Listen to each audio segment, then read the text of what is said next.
With the chanting of Yes We Can still fresh in our ears from the inauguration, many are asking how exactly. The rebranding and refresh of America might have had its official kickoff shortly after 12 o'clock Eastern Standard Time last Tuesday, when President Barack Obama took to the podium. But afterwards, when hundreds of millions returned to their desks and beds, they could have been left with the nagging questions about real implementation.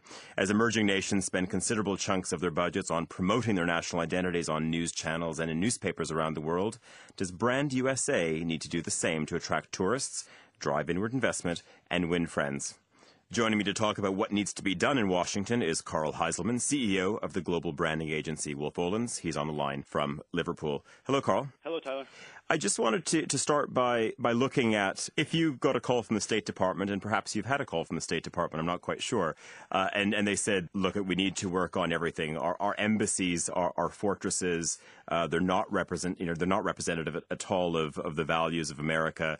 We need a complete overhaul. What would an agency like Wolff Olins, what would you start with? I think we would start with what are the most important touch points of the brand, again, both for the internal audience and external. So I think you'd have to look at things like schools, police, fire department, healthcare, maybe public broadcast, in terms of inside the country, and then things like immigration, airport security. And I think if we're honest with ourselves, we're not delivering on those kind of core values of America. Would we look at things like the flag? Probably not. In some ways, I'd love to take a look at the flag. Would you really? I think you'd be a hunted and targeted man, I believe. But anyway. No, that's absolutely true. But in the ideal world, if you think about the flag, it comes from really the military. It kind of came from the idea of you're in opposing fields and you need to know what side you're on. And so there's such an association with the military. And it's pretty much represents us against them. One of the things that I would love to see America do is to not look backwards. The flag in many ways is looking back, and I know, my father would kill me for even bringing the subject up, having, he was an ex-Marine, but we used to be the new world. And I think it's time that we make sure that we're looking forward and not backwards. We've kind of lost this idea of being in it together, and clearly we're going to need to sacrifice, to rebuild the country. Do you think that the new administration also needs to be more radical? Some issues ago, we presented our dream team in Monocle, and two positions that we talked about was really looking at the marketing of the nation, but also would a new presidency actually look at a secretary for national brand?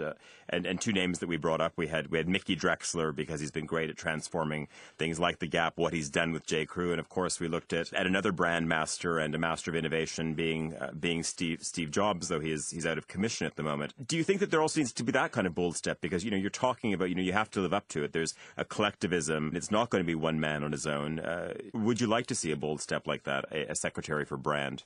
Well, of course I would, because I'm a brand guy, but I guess it would really depend on how you define brand and how much control that person would have. Steve Jobs has a tremendous amount of control over the customer journey and experience. In a way, I think in the same way that Steve Jobs is the head of brand for Apple, Obama's head of brand for the country.